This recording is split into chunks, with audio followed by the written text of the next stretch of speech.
Okay, dear venerable brother, Dhamma friends, we are going to start the Sutta teaching session. So we will first pay homage to the Buddha. Namo tassa bhagavato arahato samma sambuddhassa. Namo tassa bhagavato arahato samma sambuddhassa. Namo tassa bhagavato arahato samma sambuddhassa. So we were discussing Sammaditthi Sutta, which is the 9th Sutta in the Majjhima Nikaya, and Venerable Sariputta is explaining how one can become with the proper view or correct view, right view. So there are altogether 16 methods he is explaining, and starting with the karma related explanation, where one knows about the roots of the wholesomeness and roots of the unwholesome activities, and what is wholesome activities and what is unwholesome activities. So this is a foundational understanding, the basic understanding, the foundation with respect to what is good and what is wrong, what is correct and what is wrong. So this actually is not limited to that very basic understanding. It can go beyond to various mental states, recognizing various mental states, whether it is wholesome or whether it is unwholesome, so that one go on continuing to purify oneself. So basically, understanding the wholesome states are useful to oneself, beneficial to oneself, getting closer to the relinquishment, to the Nibbana, and unwholesome states are harmful and taking away from the Nibbana, and so one starts abandoning the unwholesome states and associating the wholesome states. And there also Buddha recommends, like in the suttas like Salayatana Vibhanga Sutta, where once you arrive the wholesome state, where there are no applied thoughts, there are no vitakka, but still you simply residing, simply dwelling in that wholesome state without inner chatter, without any thinking, just dwelling there. So that is much sublime than the state with the thinking. So likewise he is taking us to more and more into the non-proliferative state or Nippapancha state. And then actually we discussed about the next one. So that is about nutriments, where the second one talking about 4 nutriments, and if one has a thorough understanding about the 4 nutriments and how they are being produced and how they can be seized and what is the path to seize the 4 nutriments, and we discussed that also, and that is the second type of Sammaditthi Venerable Sariputta is discussing. And then yes, last week actually we discussed about the 4 noble truths. That's another important aspect of Sammaditthi. So if one has thorough understanding about the dukkha, the suffering, and then thorough understanding about the samudaya, the reason, the cause of suffering, and then dukkha nirodha, that is the cessation of suffering, and one has to dwell in that, realize that, and then the path leading to the cessation of suffering. Actually this model is applied everywhere here into these all 16 states. So Venerable Sariputta is explaining with respect to this model. So there is a state and thorough understanding of that state, and then what is the cause of that state, and what is the cessation of that state, and what is the path leading to the cessation of that state. And we discussed last week about these 4 noble truths, and each truth has 3 aspects: the theoretical understanding of that, and then practical work, so that we can achieve what is expected, and then ultimately the realization of the result, being in the result, experience in the result. So the first one is the jnana, then the kiccha, and then the pativeda. Pariyatti, patipatti, pativeda. Pariyatti is the sort of theoretical understanding, patipatti is the practical implementation, and pativeda is the realization. So in terms of the dukkha, there are 3 aspects. So dukkha has to be thoroughly understood, fully understood, and then once it is fully understood, one knows that it has been fully understood. And then the second one is the dukkha samudaya, that is the cause of suffering, or tanha, the craving, and it has to be also theoretically understood, and one has to recognize when it is present in one's mind, and it has to be abandoned. So once it is abandoned, one knows it has been abandoned. Then the third is the nirodha satya, where one understands what is cessation, and when it is available in one's mind, one recognizes its presence. Okay, there is no suffering, there is no agitation, there is no any sort of unsatisfactoriness. Mind is calm, peaceful. So one needs to acknowledge it, one needs to appreciate it, realize it.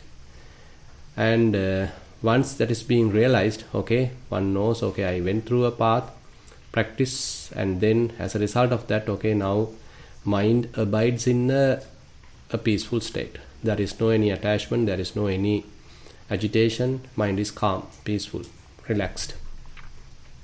And then the fourth one is about the patipada, where the complete path is shown. So that is explained as the Noble Eightfold Path, and that has to be developed. And once that is fully developed, one becomes an arahant. So then one can understand, now the path being fully developed. And now from here onwards we can continue. So actually here onwards the whole part is based on the Parissamuppada. So altogether 12 links in the Parissamuppada, but Venerable Sariputta taking each aspect, each element one by one, and explaining according to that previous model. So what is that element, what is the cause of that element, what is the cessation of that element, and what is the path leading to the cessation of that element. For the start with, we can go ahead with the aging and death, that is jara marana. So jara maranancha pajanati, jara marana samudayancha pajanati, jara marana nirodhancha pajanati, jara marana nirodha gamining patipadancha pajanati. So one knows what is aging and death, one knows the cause of aging and death, one knows the cessation of aging and death, and the path leading to the cessation of aging and death. So what is aging? So these things are fairly obvious. Aging, in different forms aging can happen. So basically different beings can get into a aging process, like humans and other animals. So we can recognize kind of aging process is there. But on the other hand, say devas, they can't, they are not showing a long-term aging process, but immediately the kind of characteristics are appearing and immediately they pass away. So likewise some differences are there in this aging and death with respect to different classes of beings, and therefore it is explained as like the old age, and then brokenness of teeth, grayness of hair, wrinkling of the skin, decline of life, weakness of faculties, and all that is called the aging process. So we know that our younghood or our youthhood is slowly deteriorating and aging, and ultimately one becomes old and one can't hear properly, see properly, the hair has become grey, the skin has become wrinkled. So all that we can understand how the aging process is happening. And the death also could be different from being to being. So what we know as death in the human realm is where we go through some aging process and then come to the death, or accidentally we experience the death, something like that. But there are other occasions like immediate death may be happening at certain other realms. So therefore death is also kind of passing away, dissolution, disappearance, dying, completion of time, dissolution of the aggregates, laying down of the body. So different ways it is explained, where chutti chavanata bhedo antardhanam machu maranam kalakkiriya khandanam bhedo kalevarassa nikhepo jivitindriya upacchedu. So like that, different ways the death can happen. Anyway, at that particular existence, the completion has happened. It's no more existing. So the being has passed away. And what is the cause of jati and this jara marana? So that is the jati, that is the being, that is the birth, and the cessation of aging and death, that is the cessation of the birth. So if there is a birth, inevitably one has to go through the aging and death. If there is no birth, then we can say, okay, there is no aging and death. So it's a inevitable process. It's an inevitable result that we have to go through, because we already have been born, and as a result of that, so the aging process, death process is inevitable. So if we are not born, and then there is no aging, there is no birth, there is no death. So likewise, what is the path leading to the cessation of aging and death? So that is the Noble Eightfold Path. So likewise, when Sariputta is explaining, so if one has this kind of an understanding, so what is aging and death? What is the cause of aging and death? What is the cessation of aging and death? What is the path leading to the cessation of aging and death? So he says has come to the Dhamma, he understood the Dhamma, has unshaken faith in Dhamma, and then as a result of continuation, he may ultimately abandon greed and hatred, that is the underlying tendency to greed, underlying tendency to aversion, raganusaya, patighanusaya, and then one can become a non-returner, and ultimately by abandoning ignorance, the conceit I am, the mana, the conceit, so he can even become an arahant. So likewise, he continued to explain the factors of the Parissamuppada, the dependent origination, where the birth is taken as the next point. So the monks keep on asking, is there any other way that you can explain the Sammaditthi, the correct view? Then he says, yes, it is possible. The next one, he is going to the jati. Jatincha pajanati, jati samudayancha pajanati, jati nirodhancha pajanati, jati nirodhagamining patipadancha pajanati. So if one knows these four aspects, then he says, okay, he is with the Sammaditthi, the correct view. So jati, the birth. So at different levels, at different states, the beings can arise differently. So tamhi sattanikaya jati sanjati okkanti abhinibbatti khandanam patubhavo ayatananam patilabho ayang uchatauso jati. So different beings at different levels, they are coming to birth, precipitation in a womb, generation, manifestation of the aggregates, obtaining of the basis for contact. This is called birth. Say for example, in a celestial realm, so they are not born to a womb, instead they instantaneously appear there. So there are 5 aggregates instantaneously appear there. It's kind of a opapathika. So immediate appearance or immediate manifestation of the aggregates. But in the human realm, so we go through a birth process, and ultimately after 9 months, say, the being is born to the human realm. So likewise, different possibilities are there for one to become available or become manifested in one particular realm. So that is the jati, that is the birth. So what is the cause of the birth? As a result of the being, there is a rise in the birth. So basically here being is the bhava, that is the basically the becoming. So one can born to some state. So here actually being, so we'll get into the next one. So after explaining the birth, he explains what is being, bhava. So different translations are there. Here Venerable Bhikkhu Bodhi explains it as being. Bhava is translated as being. So one is born to a different state, and different states are available. So those different states are basically 3 types: sense sphere being, fine material being, and immaterial being. The sense spheres being, that means the human realm, the celestial realms, and then the hell realms, all that comes under the sense sphere being. Then Rupavachara Jhanic sphere, there are 16 such material Jhana realms, Brahma realms, and those comes under the fine material being. And then there are 4 immaterial realms, so that is actually the Arupavachara realms. So likewise the Kama, Rupa and Arupa are the 3 realms that the beings can be born. And on the other hand, we can discuss this with respect to the meditation. Say for example, when you are imagining some sort of a sensuality related state. So you are thinking of your marriage, for example.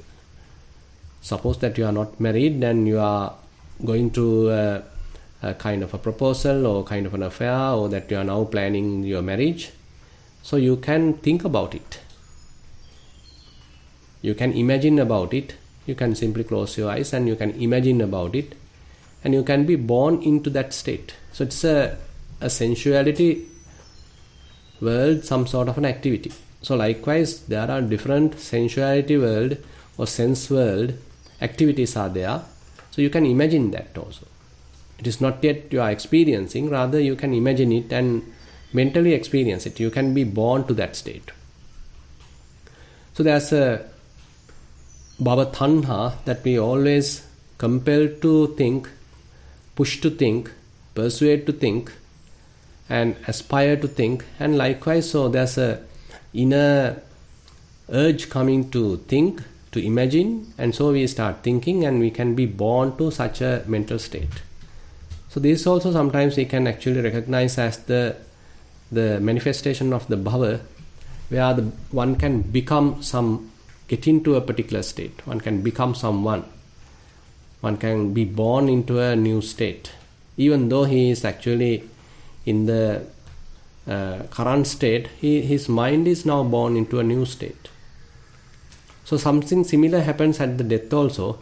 Even though his body is abandoned in this life, so he is born to a new life because he is being persuaded by craving.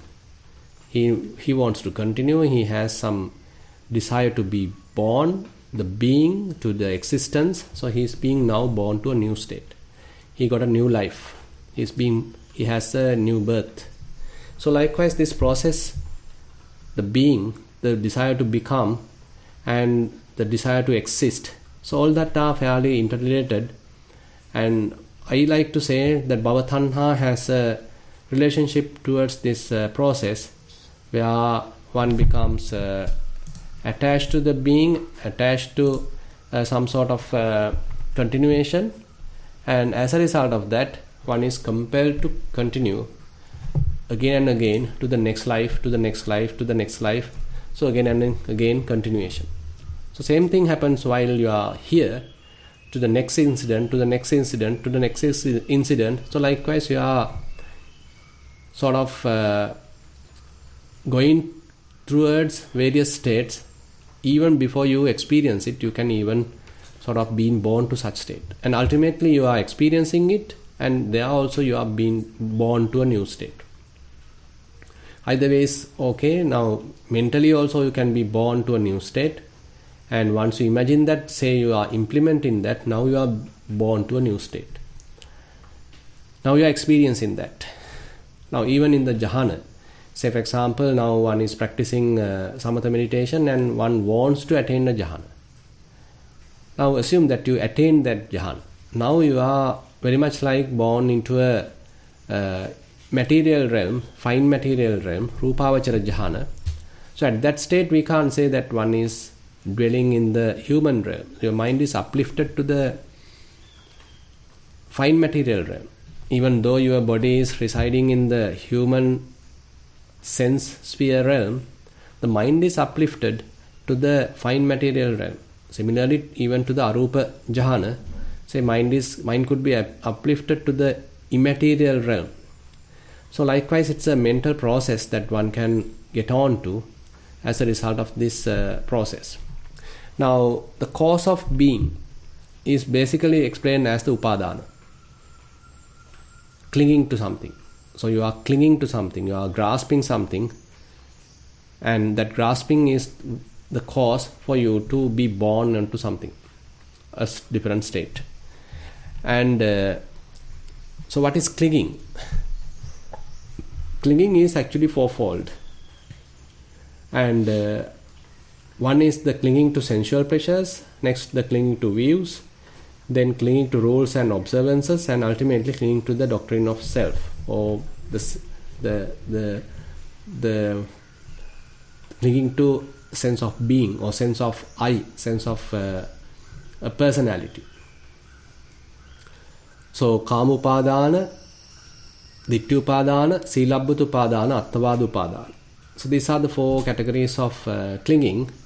So we basically desire to various sensual pleasures, sights, sounds, smells, tastes and tangibles, and this is where we are being compelled to go after that, and ultimately we can acquire that and adhere to that. So that is where we strongly cling to that, grasping that. So our desires are there. So desires is the one actually we are following and sort of feeding, and ultimately the mind gets strongly attached to something, adhere to something. We say, okay, we are being clung to something. So once it is there, we are being born to something as well. We are being born to a new state, and then that process continue, and ultimately the aging and deterioration and ultimately the passing away happens. None of these states are permanent, they are quite temporary. So aging and deteriorations and all that can happen. So the four kinds of clinging. So the clinging to sensual pleasures, and then clinging to views. So mentally you can go through various thinking processes, imaginations, reasoning, logical thinking, all that, and ultimately can come to a conclusion, and you can strongly adhere to that conclusion. Your activities, one's way of thinking, how one is talking, all that is being governed by this adherence to a particular view. So there we can say, okay, you are attached to a particular view, you are adhered to a particular view, you are clung to a particular view. So Ditthi Upadana. And then the Silabbata Upadana, where you are adhered to certain rules, rituals, observances, and you are following that, you are strongly believing in that, and you even tell it to the others. So you are strongly adhered to certain rules, certain rituals, certain observances. I think we already discussed this for Upadana at some other occasion.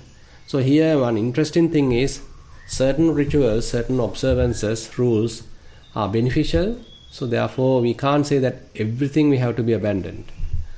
Rather, what is beneficial, what is causing us to develop further wholesomeness in one's mind, and to abandon unwholesomeness in one's mind. So such kind of rituals, such kind of observances are beneficial, and one can follow that. So slowly, anyway, fair amount of observances, rules, rituals could be abandoned, and one may only reside on very few things maybe. As one is progressing, so one's mind become refined, and one decides, okay, are these observances further necessary or not necessary? Are these rituals further necessary or not necessary? So likewise, kind of a maturing process is going on, and anyway, one can abandon what are unbeneficial, unwholesome type of rules, rituals, observances, and only continue which are helping to grow further wholesomeness in one's mind. And then clinging to rules and observances.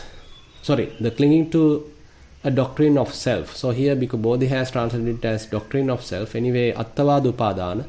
So basically, one is strongly identifying as a person, as a being.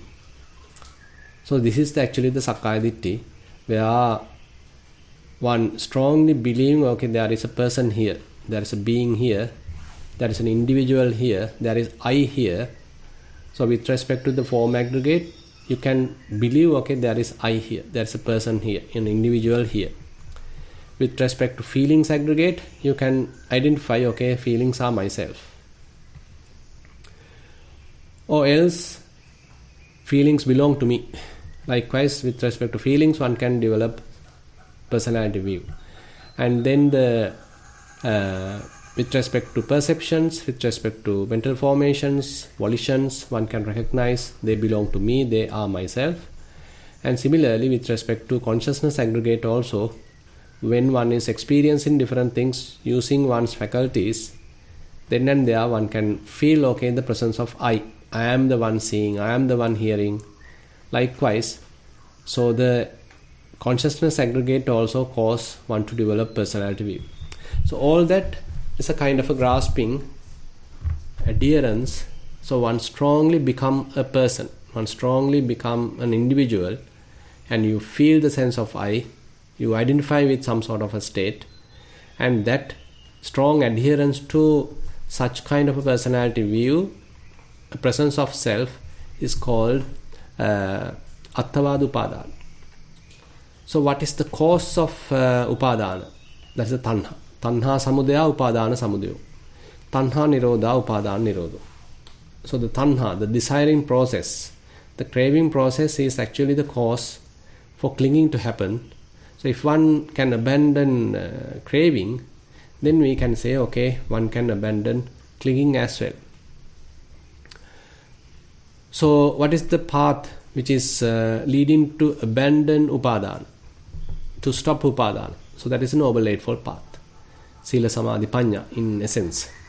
So basically, if one is developing morality, concentration and wisdom, we can say, okay, we are developing the Noble Eightfold Path, so that the grasping has to become less and less. So that is the important thing. So we can see each and every aspect explained in a particular way, so that there is a path to cease all that. Each and every link ultimately has to cease. When we develop Noble Eightfold Path, the clinging has to cease. Clinging has to either weaken, and ultimately, even for a short time, it has to stop. So we have to develop the Noble Eightfold Path. As a result of that, the clinging has to stop. So mind has to remain calm, peaceful, without clinging. And when one is processing with respect to craving, so craving also has to cease. And when craving is ceased, basically we can say there is no clinging process. Clinging also has stopped. So likewise, one is now refining one's practice further and further. So once it comes to craving, tanhancha pajanati, tanha samudayancha pajanati, tanha nirodhancha pajanati, tanha nirodhagamining patipadancha pajanati. So there, Venerable Sariputta explains the craving with respect to the sense objects, the external sense objects. Now typically we know tanha is explained as kama tanha, bhava tanha, vibhava tanha. Here anyway he is explaining chaimeya also tanha kaya. There are 6 categories of craving. The craving to various forms, craving for various sounds, craving for various odors, craving for flavors, craving for tangibles, and craving for mind objects.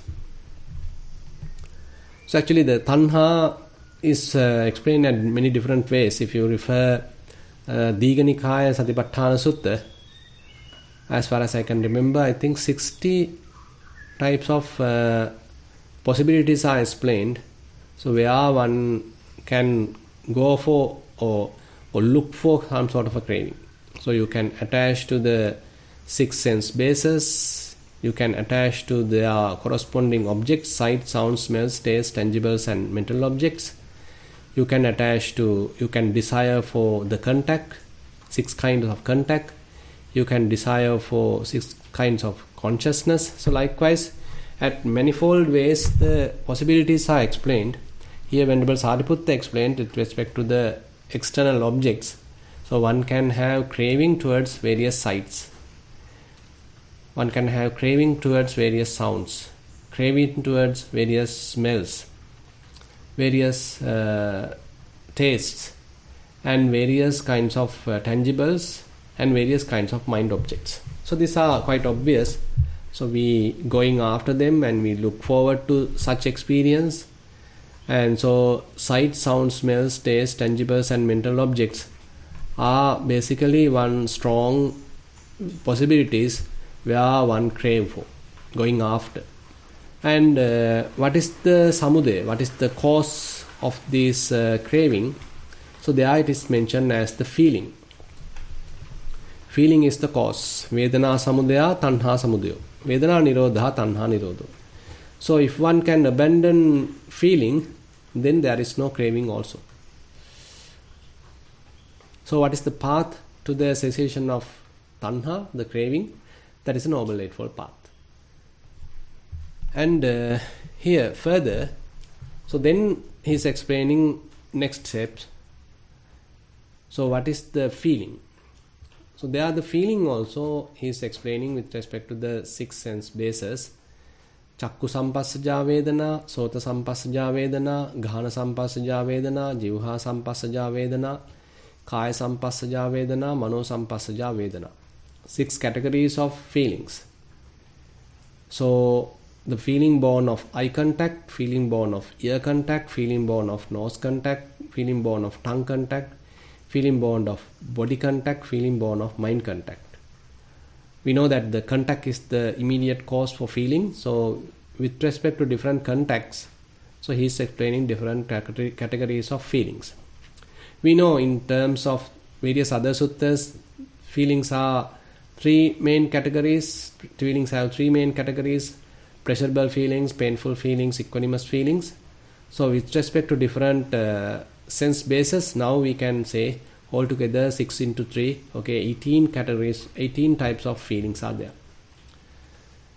So for example, with respect to eye, you can have pleasurable feelings, painful feelings, equanimous feelings. With respect to ear, you can have pleasurable feelings, painful feelings, equanimous feelings. With respect to tongue, one can have pleasurable feelings, equanimous feelings, painful feelings. So likewise, it can be further explained, described in 18 forms. Anyway, what is the cause of feelings? So that is the passa, that is the contact. And if one is able to cease the contact, then we can say, okay, you can cease feelings as well.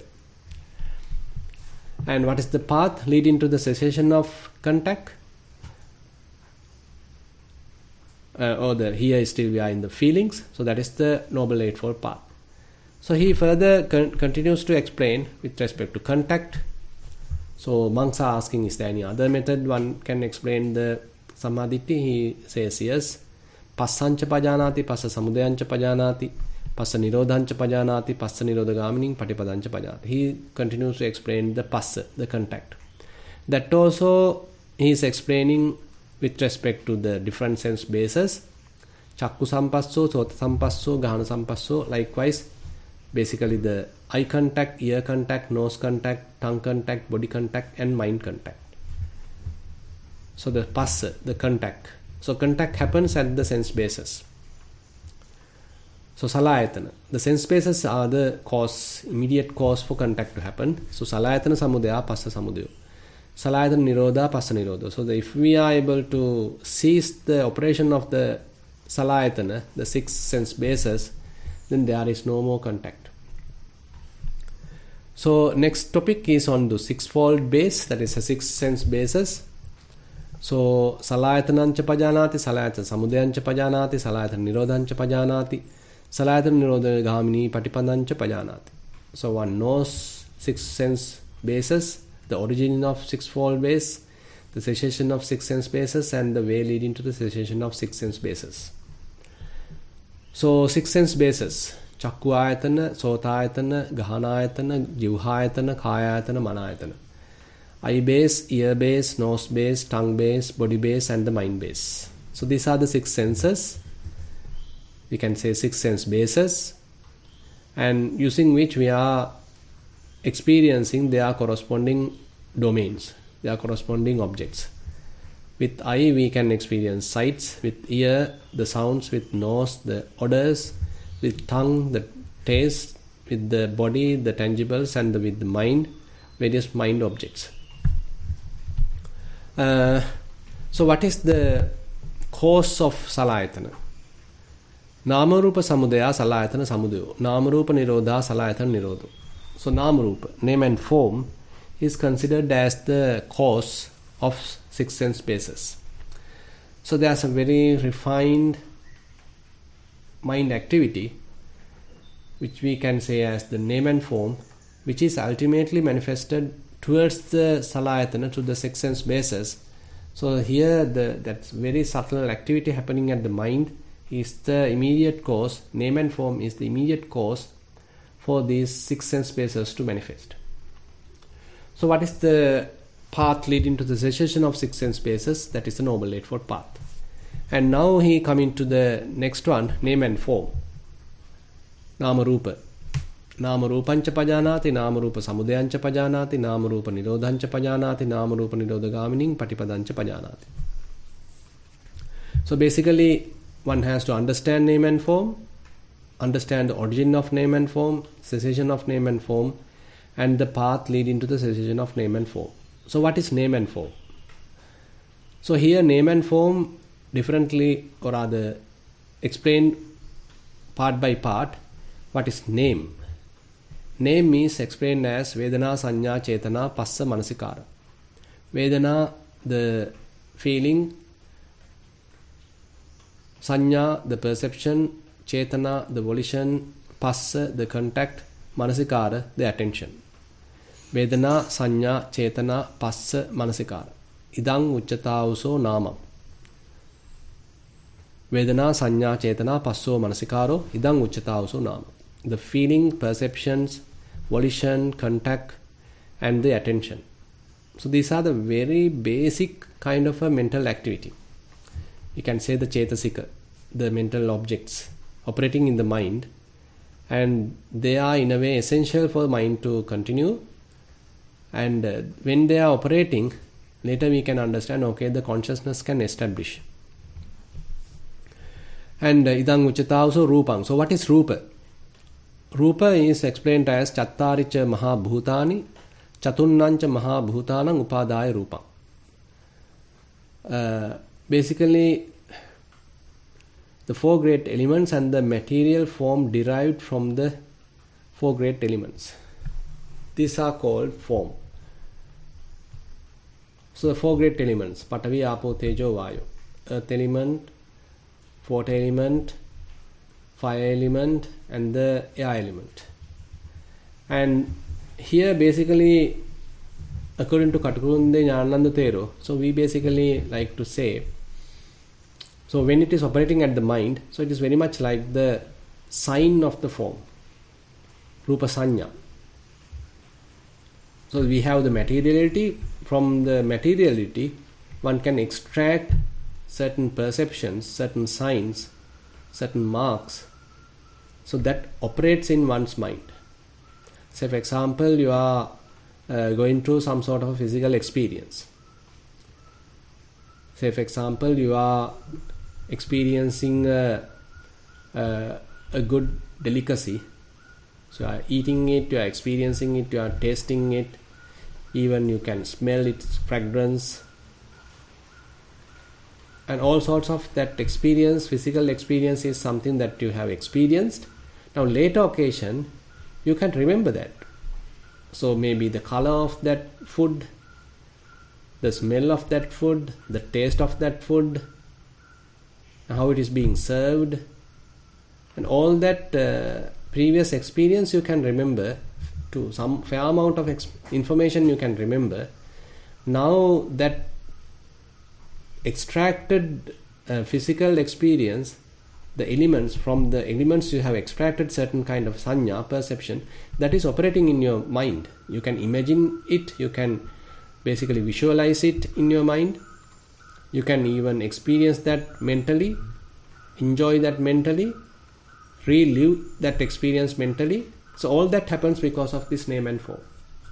There is nothing physical, but there is something extracted from what you have experienced. While you are experiencing, you have extracted that sort of signs. So those signs are now operating in one's mind. certain signs that you have extracted, to remembered. So this Rupa Sanya is what actually operating at the name and form, the form part. It's not exact the gross material form operating there, rather the very subtle signs that you have extracted from the form is operating at the name and form, at the level of name and form. So this name and form actually helps for the consciousness to establish, and the consciousness is the cause for the name and form. Viññāna samudaya nama rupa samudayo, viññāna nirodha nama rupa nirodho. So basically, the consciousness is essential for these mental states to reside, these chetasikas to reside, and therefore it is very much like the foundation, very much like the canvas on which that you are drawing the name and form. The art of name and form is very much like you are drawing on the canvas of consciousness.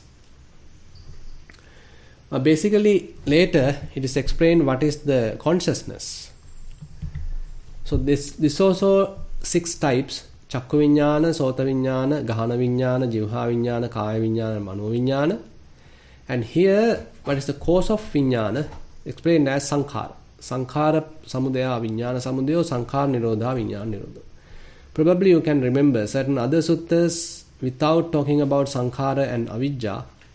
It explains, okay, the cause of name and form is the consciousness. The cause of consciousness is the name and form. As in the Maha Nidana Sutta of Digha Nikaya and Nalakalapa Sutta, I think in the Samyutta Nikaya. So all that explained that methodology where there is an interrelationship between consciousness and name and form. Viññāna pacca nama rupa, nama rupa pacca viññāna. Anyway, as another way of explanation where you are getting to a further refined states, telling, okay, consciousness, the cause of consciousness is the sankhara, the formations. Here Venerable Sariputta is explaining that.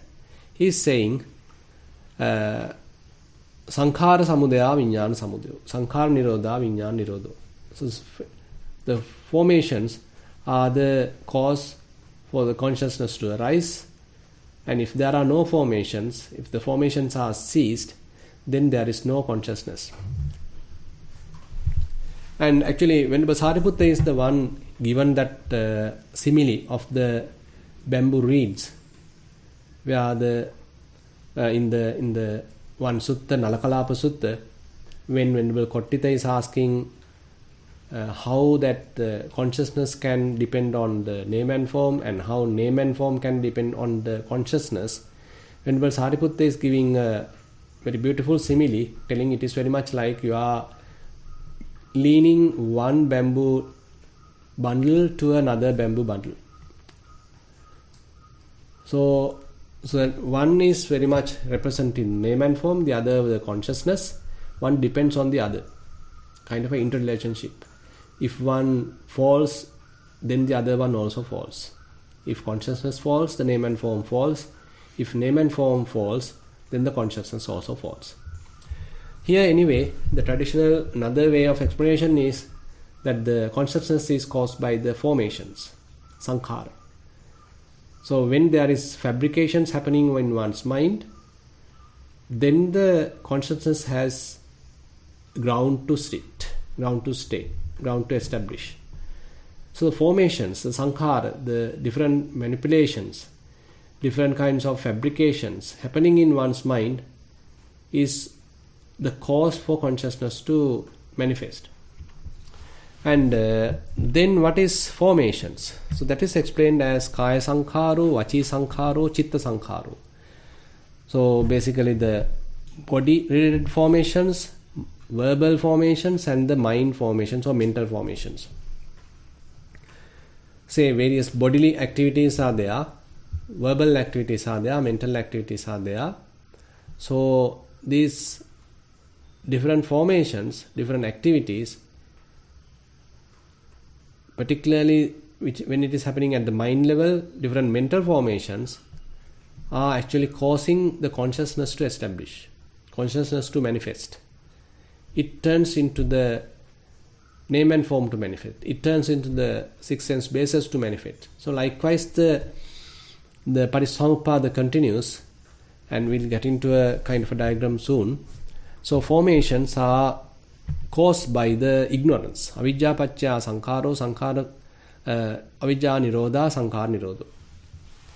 So there the ignorance is explained as the cause. So what is ignorance? Then ignorance is with respect to Four Noble Truths.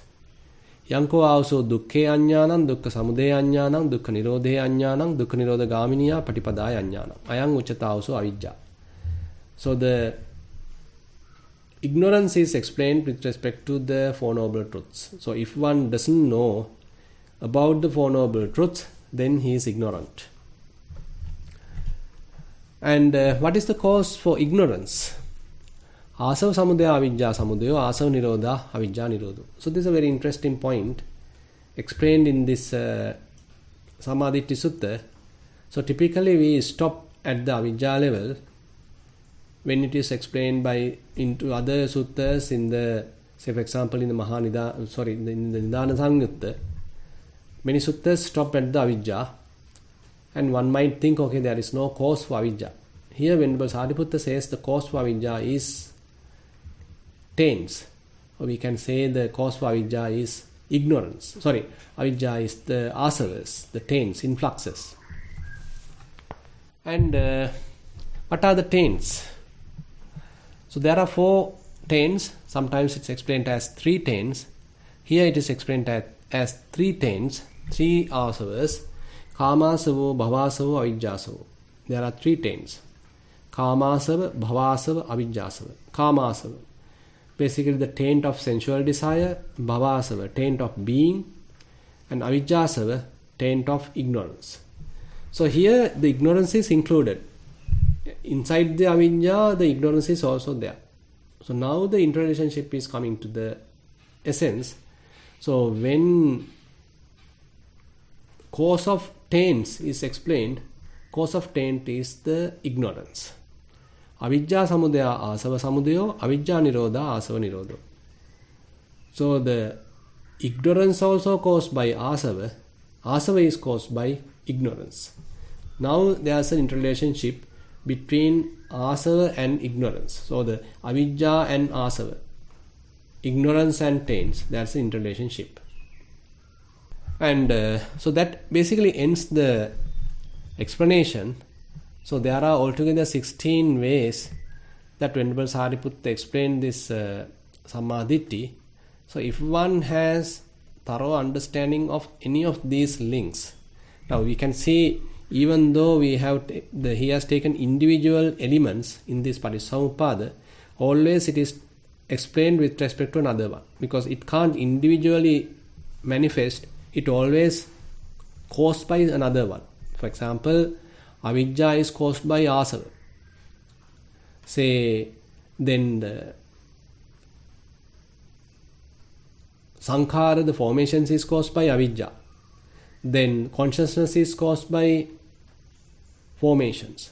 Name and form is caused by consciousness. So likewise, a kind of a link, kind of a pair always operating. And so that theory, that basic principle is very important. What we call the Patissamuppada Nyaya or Idappaccheta, that principle is very important. Imasmin sati idang hoti, imas uppada idang uppajjati. Imasmin asati idang nahoti, imasa nirodha idang nirujjati. When this exists, this also comes to be. And with the arising of this also arises. When this is not existing, that this is also not existing. When the cessation of this happens, that this is also cease. So likewise, that principle is very important, which is operating at all these links. So I have explained this in this particular diagram. So how Venerable Sariputta explained all these elements in the dependent origination, starting with aging and death. The aging and death is caused by birth. Birth is caused by being. Being is caused by clinging. Clinging is caused by craving. Craving is caused by feelings. Feelings caused by contact. Contact caused by the sixfold base. Sixfold base is caused by name and form. Name and form is caused by consciousness. And in certain other suttas, as explained here, consciousness is explained as a result of name and form. So name and form and consciousness has an interrelationship. It is not explained in this sutta anyway. The consciousness is caused by formations, formations caused by ignorance, ignorance caused by taints, taints caused by ignorance. So there's an interrelationship between ignorance and taints. So this is basically the essence, if we say in the Patissamuppada related links explained in this Sammaditthi Sutta. So such altogether there are 12 such links explained here, or 13 actually, and then 4 noble truths, nutriments, and the wholesome and unwholesome. So with that 3 altogether there are 16 ways Venerable Sariputta says the Sammaditthi can be established. So therefore we don't need to say that you need to have only this particular understanding for one to have Sammaditthi. Rather there are 16 possibilities available. It doesn't mean that you can't have multiple understanding. You can have multiple understanding of these different links. So if one is continuing one's practice more and more, say the Patissamuppada become understandable, and you can experience how the Patissamuppada is operating in one's mind. So this dependent ordination become more clear to one. So as one is continuing one's practice, particularly the Vipassana process, Chittanupassana and Dhammanupassana. So as you are looking, as you are observing your mind, so these links become more evident to you. Okay, with that I like to conclude today's Sutta teaching session, and basically here we can conclude the Sammaditthi Sutta. I think we have spent a few weeks explaining Sammaditthi Sutta, and further we will get into some other suttas, maybe explaining Sammaditthi in the future sessions, and with that I will conclude today's session. Thank you very much. Okay, now if you have any question, please raise your hand and we can go for the discussion. Yeah. Okay, we have a question from our side. I open the session for Venerable Dhammavijita. Yes, Bhante, thank you for your teaching. And I listened to a class that Bhikkhu Bodhi gave on this sutta. I've listened to part of it, but there are a couple of things I just wanted to mention of his that he had mentioned, and see your response. They're minor details, but he mentioned on aging and death that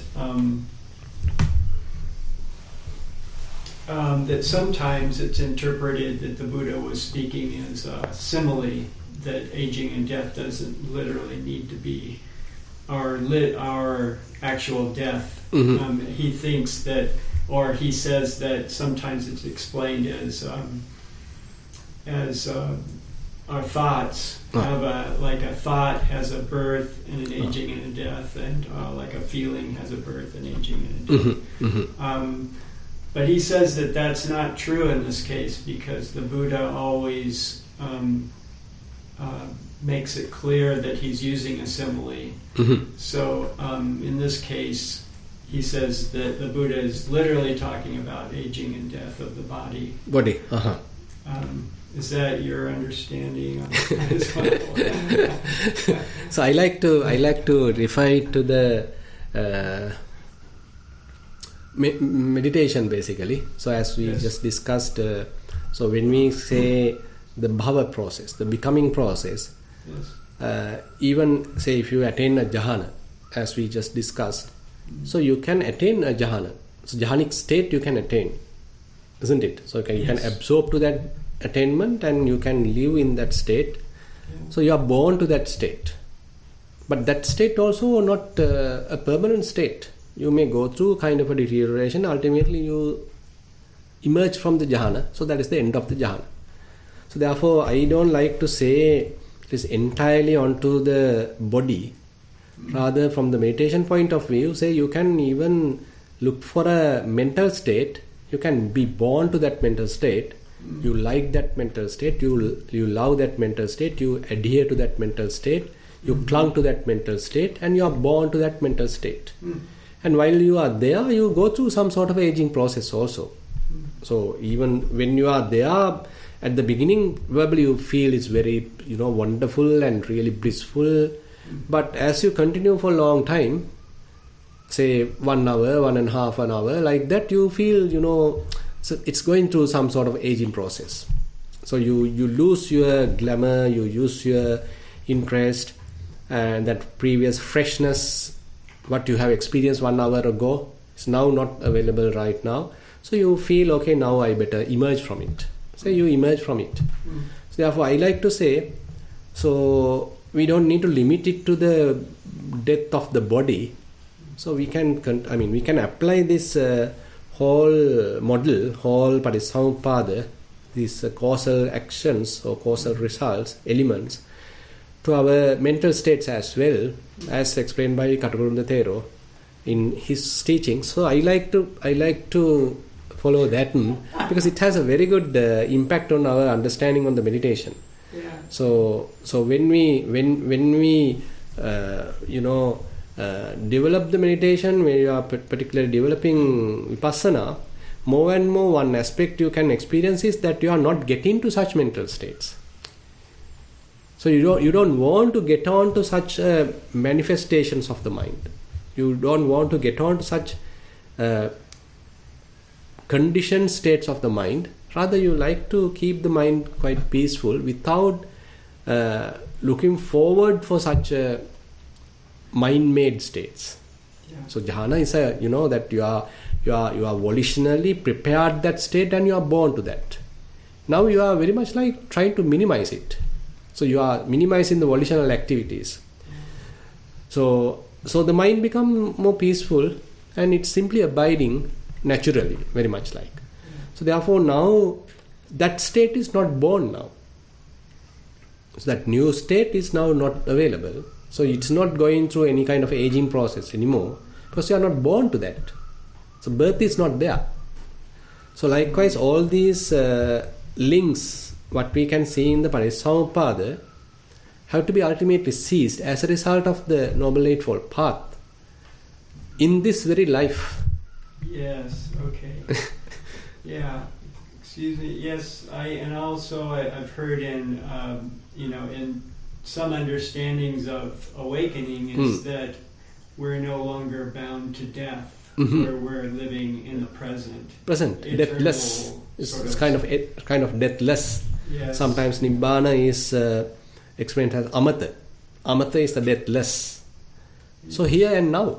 Yes. It is not that, so basically Nibbana as typically explained as 2 elements, where the Nibbana you experience here and now, where when all the taints are abandoned, all the asavas, the fetters are abandoned, so you experience Nibbana here and now. And there is a Nibbana you attain after the death also. We can say that is the Anupadisesa Nibbana, where after the death there are no any continuation of the 5 aggregates at all. So you attain the final Parinibbana. So I feel that we can apply this series, this explanation to both cases. So you can experience this Nibbana here and now by continuing applying this to the mental states also. And as the final Parinibbana, we can apply to the same model, say the death of the body and then the complete cessation. Yeah. So therefore, we don't need to limit it only to the body. So we can use it, particularly in meditation, as Venerable Jnanananda explains. So that is very, very useful. Yeah. Thank you, Bhante. Yeah. And then this is a correction on something you said. I think this is true. Bhikkhu Bodhi. It's what Bhikkhu Bodhi said anyway. Was in birth. That birth is for human beings is at the conception when the egg is fertilized by the sperm, and so that would be conception is birth. And he says at the point of conception, when the egg becomes fertilized, that the consciousness of a dead person comes into the egg. Correct. And at that point, that's consciousness, and the 5 aggregates are That's present. the birth. That's the birth. Yes. The event of the birth happens. Because you said that at the moment of after 9 months, then there's a birth. Okay. Understood. So I just wanted to check. Correct. Yeah, you are correct. So when the conception happened at the mother's womb, so that is the birth happens. Yes, correct. Okay. Correct. Thank you. Yes. That was all. Okay. Thank you very much. Yeah. Okay, we can come to your side, Jennifer. Okay, I'd like to invite Radhika for the next question. Thank you, Jennifer. Can you hear me? Yes. I was at the retreat in London, Ontario, Mm-hmm. and it was very good. But when I registered this, I thought it was in English. They had advertised it that it was in English, but subsequently many people wanted it in Sinhalese, so it was changed to Sinhalese. So I had some difficulties understanding the great big words used in the Sinhala language. Mm-hmm. So I have 2 questions. Is it okay if I ask you? Okay. The first one is easy because he was talking about Satipasana, and he said that what they teach there is called Satimatra, Mm-hmm. and it is not the same as Samma Sati in the Noble Eightfold Path, Mm-hmm. either the mundane or the supramundane, that it is not, Mm-hmm. right? Yeah. And but that it is preventative, Mm-hmm. right? Yeah. So at that time I understood that what he meant by preventative was preventative for anxiety and stress and panic and depression and things like that. Correct. But I'm not sure, because what exactly is Satimatra? I looked up, I couldn't find the English word for matra. What is Satimatra? Yeah, that's a bare attention. Oh, Satimatra is the same as saying that when you see the thoughts or the emotions that you don't react? We can say like that. I mean, basically we can say the presence of the mind. Simply you are at that moment. You are not being distracted. Rather, you are simply, the presence of mind is there. You are not in an imagined world. You are not in a sort of dream world. Rather, you are in the present moment. Oh, okay, thank you. Yeah. Now the second one is more related to what you talked today, and the sutra that we took was the Nibbetika Sutra. Right. And it was towards the end when he was talking about perception and fermentation. So there were 6 categories, like in the Sammaditthi there are 16 categories. Mm-hmm. In this one there were 6 categories, and it's kind of related by cause and effect. Yeah. And then there was the perceptions, and then the fermentations, and then the karma, and then the stress. But here somewhere around about the perception and fermentations, and the perception he called it in Sinhalese Sanya Vipalyasa. Mm-hmm. So I understood that to mean that when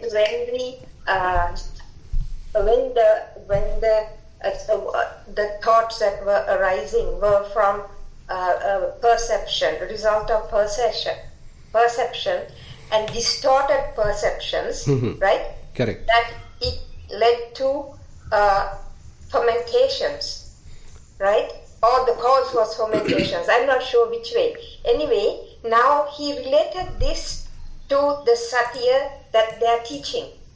So I thought I wasn't understanding properly because my Sinhalese is not good enough.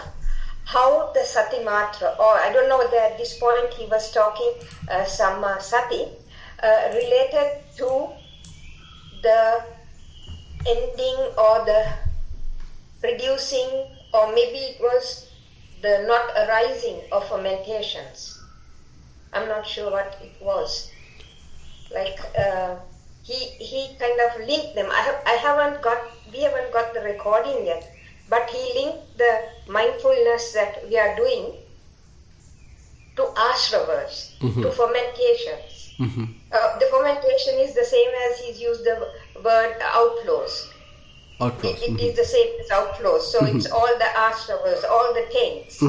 So the taints are being reduced. Now this I thought was the wisdom training and something that you did with us in the Sabbasava Sutra. Yeah. But there wasn't any indication. I mean, there was so many ways, like you don't go to dangerous places, you have to endure, and so on, and abandon and all that. But there wasn't a relationship between that and sati. So I wasn't sure whether I understood it all wrong, or where there was a connection where through this sati that we are practicing, or it may be sati matra, I'm not sure whether it's the sati or the sati matra, that the fermentations also could be either reduced, eliminated, or I'm not sure the word he used, that's why I'm saying this, I didn't understand, whether it was reduced, eliminated, or whether it was prevented, because he used the word prevention for sati matra. No, basically one thing that typically in the West, the approach is taken, for example, say when someone is stressed, you practice mindfulness. When you go through some depression, say you practice mindfulness. They advocate mindfulness, they recommend mindfulness practice as a therapeutic process. So that is very much into the curative side, where as a medicine, as a therapy, say mindfulness being used. But Bhante Dhammajiva wants to stress, okay, before you go for that, okay, before you become sick, before you become stressed, you start developing the mindfulness as a preventative measure. Then you may not go through any, say, anxiety, as you said, any depression or any obsession or etc. because you already developed mindfulness. So you are very safe in that sense. So that is why he says, okay, I am emphasizing prevention in Satipasala rather than curity. The prevention is better than cure. So that is the one strong point that he is highlighting. That's important. The other thing is what is the relationship between the mindfulness to the asavas? Yeah. The wisdom training. Yes. So basically, there are suttas explaining by the Buddha how Satipatthana practice cause to abandon asavas. So as you continue, it is not bare attention, by the way. So you start. So it's not the sati matra. I think at this time he switched to this sutra. Yes. So now he was not talking about satipasala and sati matra. He's talking about the practice of Satipatthana Sutra. Exactly. Yeah. So Satipatthana. Thank you very much. I was confused there because I was thinking there was the connection, even though there was no connection between Sati Matra and Samma Sati, that there was a connection between Sati Matra and the wisdom training of reducing ashravas or abandoning ashravas. So that is not the case, right? So basically the Satipatthana may start with bare attention, but it will lead towards Samma Sati. So kind of a evolutionary process, kind of evolution is there. So you start with very basic, very easy, simple kind of practices, simply paying attention to certain activity. Slowly the mindfulness is established. Once the mindfulness is well established, you develop the insight practice, Satipatthana Bhavana, the meditation, the development of the mindfulness with respect to other various beneficial mental activities or mental abilities, skills. So it is not the mere development of mindfulness, but it is now taking certain other aspects also. We can simply say the 5 faculties are now being developed, or 7 bojjhangas are now being developed. It's a kind of a group of activities going on. So then ultimately, say you end up with the Noble Eightfold Path. So it is eightfold path basically. 8 factors are being developed. Now you are into the Samma Sati.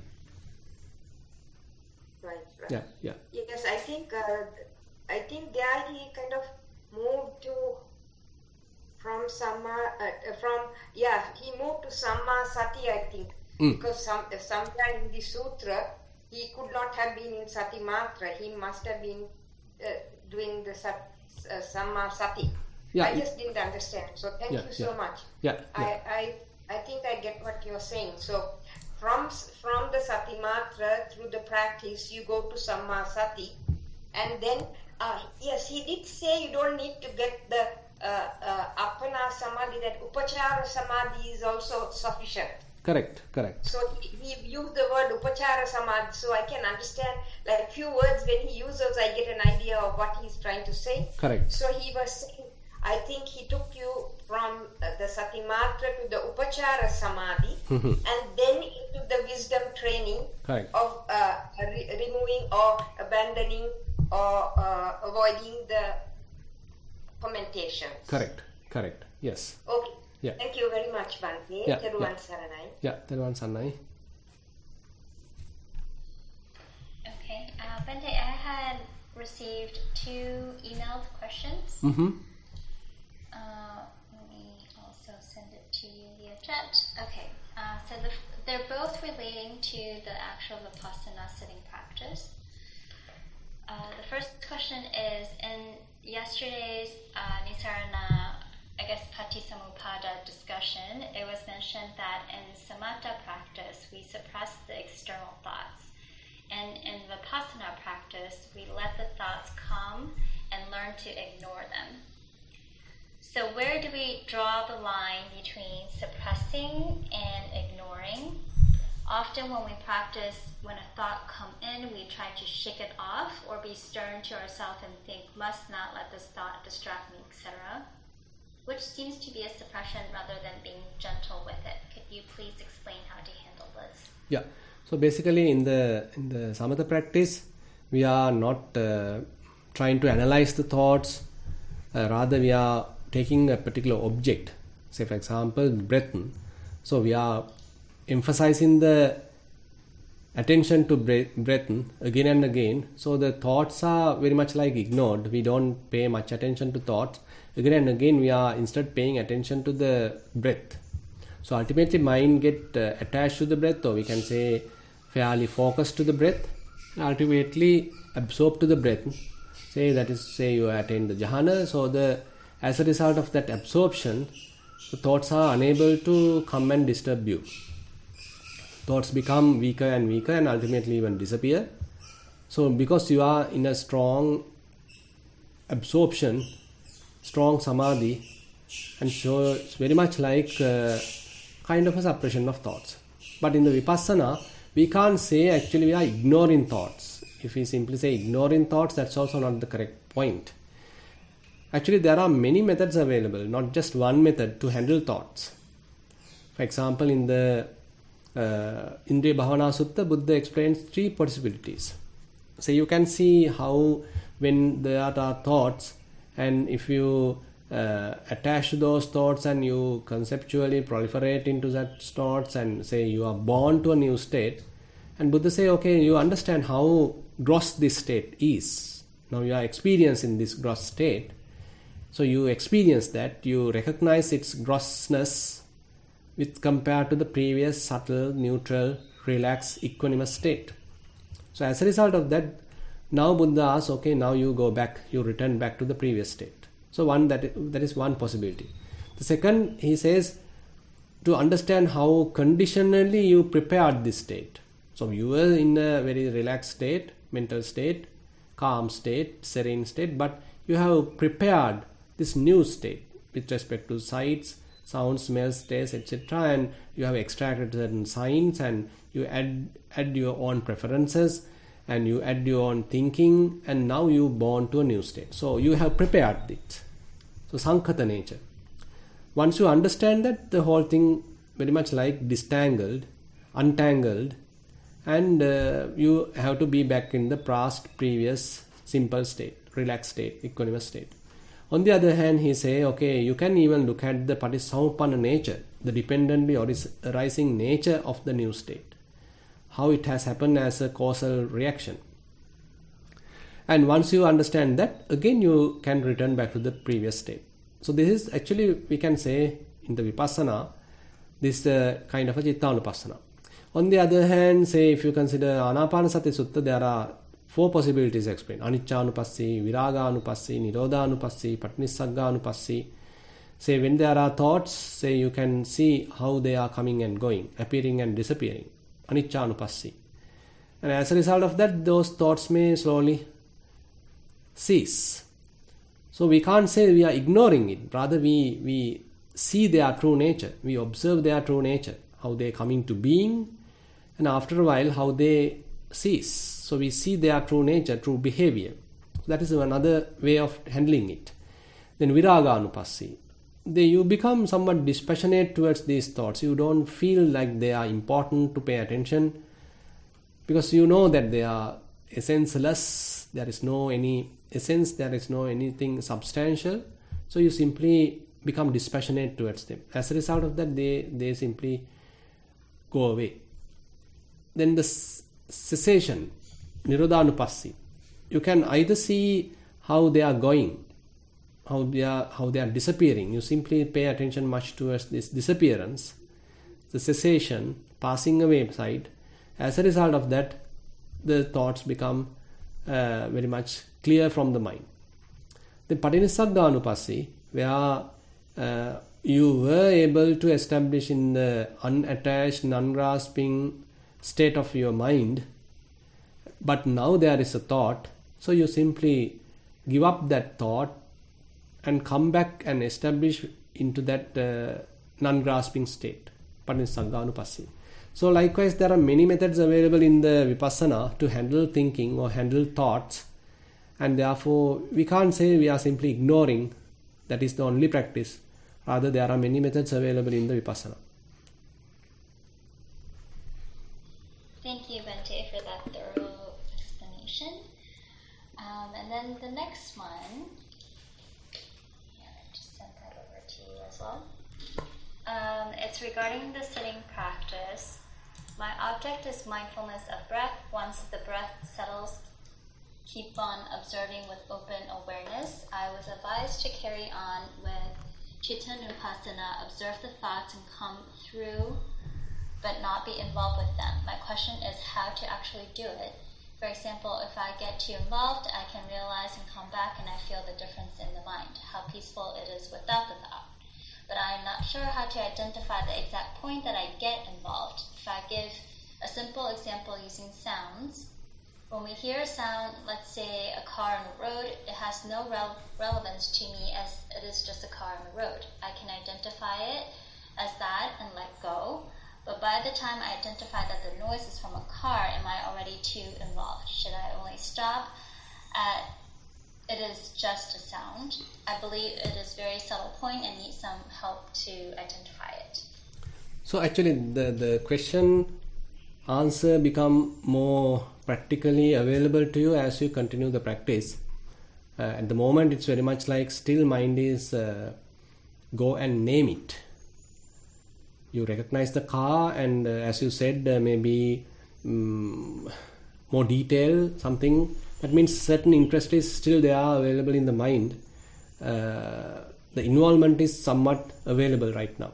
But as you continue, you may recognize there's a sound, and if you like, you can say it's a sound of a car. But the mind is not involved. Mind remained without mixing with that experience. The clarity of the mind or the calmness of the mind is intact. So don't worry. I mean, rather than explaining this theoretically, so you can continue your practice and later you will feel it. You will understand it, okay, there's a possibility of doing it. That's why, I mean, one can't immediately arrive at the state of ditte dittamattang, sute sutamattam, mute mutamattang, viññāte viññātamattang. Rather, as you continue your practice, you may arrive that. At that point, you can say, even though I see, mind is not talking, mind is not whispering, or mind is not murmuring, mind is not involved.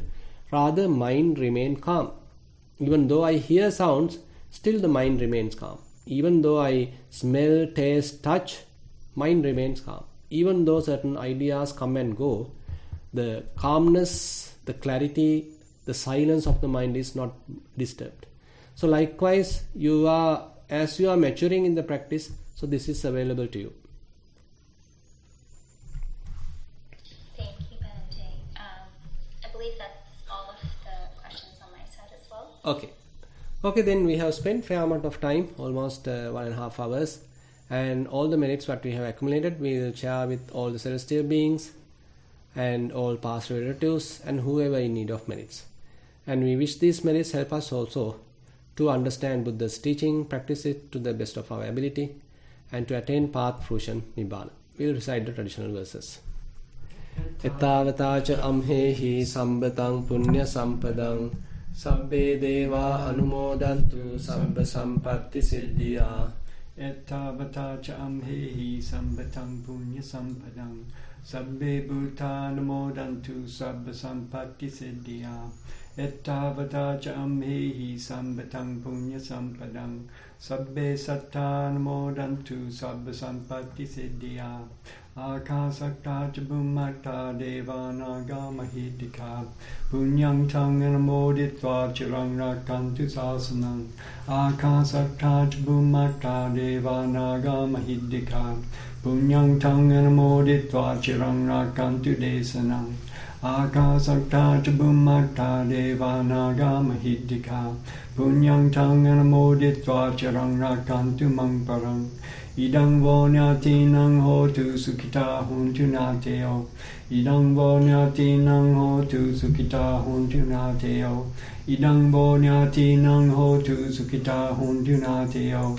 Imina punya kammena mame bala samagamo. Satang samagamo hotu yava nibbana patya. Imina punya kammena mame bala samagamo. Satang samagamo hotu yava nibbana patya. Imina punya kammena mame bala samagamo.